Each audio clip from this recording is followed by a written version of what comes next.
মুনাই, বাবা জানলাটা একটু বন্ধ করে দে। দেখ না, আকাশে খুব মেঘ ধরেছে, ঝড়ও উঠেছে।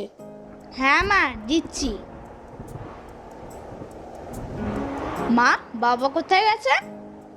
এত করে বললাম যে এই বিকেলবেলা আর বের হইও না। এই কদিন রোজ বিকালে ঝড় বৃষ্টি হচ্ছে, কে কার কথা শোনে? জানো মা, কালকের ঝড়ে দাসপাড়ায় একটা বড় গাছ ভেঙে পড়েছে। কারো কিছু হয়নি তো রে বাবা? না মা, গাছটা পাশের ফাঁকা জমিতে পড়েছে।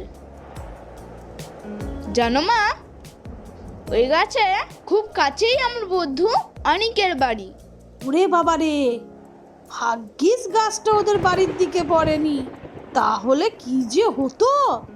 মা, বৃষ্টি শুরু হয়ে গেল গো, আওয়াজ পাচ্ছি বৃষ্টি পড়ার।